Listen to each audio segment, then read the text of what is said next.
Welcome to The Explainer, where we break down big topics into clear, engaging explainers. So today, we're going to tackle a really big question, maybe one of the biggest.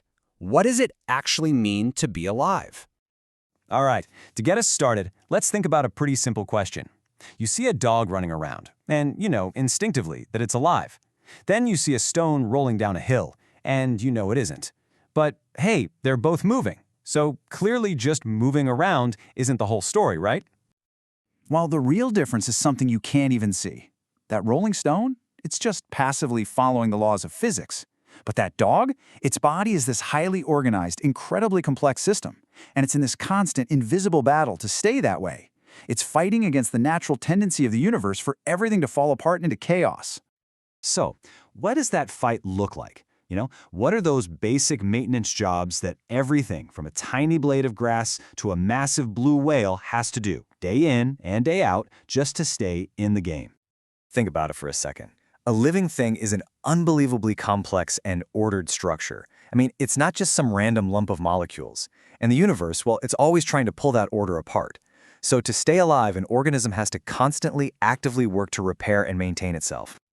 And that's where these core functions come in, what biologists call life processes. We're going to walk through the big four today. First, how you get the fuel. Second, how you unlock its energy. Third, how you deliver it where it's needed. And finally, how you clean up all the mess. Okay, so problem number one.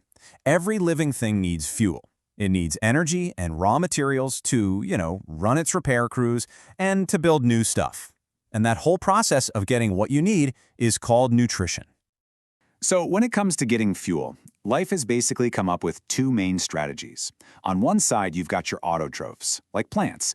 Think of them as the ultimate do-it-yourselfers. They make their own food from super simple stuff like carbon dioxide and sunlight.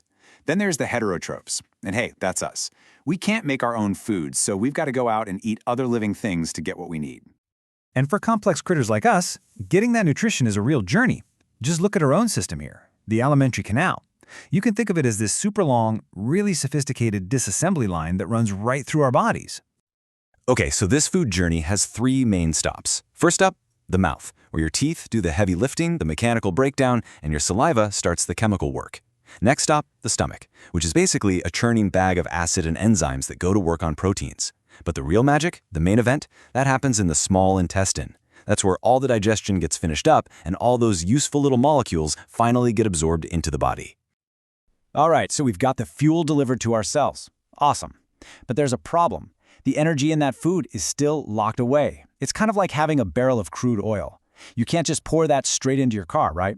So the next big problem is, how do you actually turn that fuel into usable power? The solution is this amazing process called respiration, and its whole job is to convert that food energy into this one special molecule, ATP. ATP is the universal energy currency for pretty much all life on this planet. It's like a tiny rechargeable battery that powers literally everything a cell does. And get this is wild. The average person recycles their own body weight in ATP every single day. That just shows you how much energy this whole maintenance thing really takes. So what's really cool is how the cells actually do this, how they crack open a glucose molecule to get that ATP. And if you look at this chart, you'll see the first step is always the same. But after that, the path splits, and it all comes down to one single crucial thing. Is there oxygen around or not? And this is the absolute key, the big takeaway right here. The pathway that uses oxygen, that's called aerobic respiration, is just way more efficient. It squeezes a ton more energy, a whole lot more ATP out of one little glucose molecule than the pathway that doesn't use oxygen. But, of course, that amazing efficiency comes with a catch. It creates this huge logistical problem. If every single one of your trillions of cells needs a constant supply of oxygen to run at full power, how in the world do you get it to every single one of them all at once? So that leads us to our next problem. How does life solve this massive delivery challenge? Well, that's where the transportation system comes in. Think of it like the body's internal superhighway, designed to get oxygen, food, and everything else exactly where it needs to go, right when it's needed. For complex animals, the answer is a circulatory system. It's this huge network of tubes, and it's all powered by this incredible, relentless pump, the heart. Its job is just to keep pushing blood, carrying all that precious cargo to every last corner of the body. Now, this whole network basically uses two main types of plumbing. You've got your arteries. Those are the high-pressure pipes heading out from the heart. They need to be thick and tough to handle that force. And then you have the veins, which are the low-pressure return lines. They've even got these clever little one-way valves inside to make sure the blood doesn't flow backward. And hey, it's not just animals that need to move stuff around. Plants had to solve this problem too, and they've come up with their own brilliant systems. They don't have a heart, but they have these two separate tubes. One, the xylem, basically sucks water and minerals up from the roots, and the other, the phloem, sends all the sugary food made in the leaves down to the rest of the plant.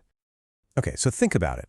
All this activity, eating, making energy, shipping materials all over the place, it's going to create waste, right?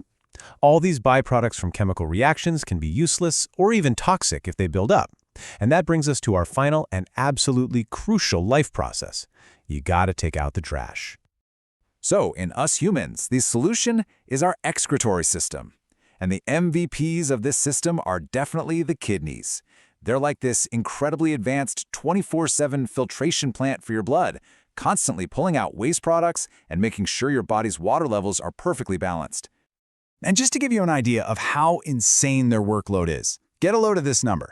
Every single day, your kidneys filter about 180 liters of fluid. That's just mind-boggling.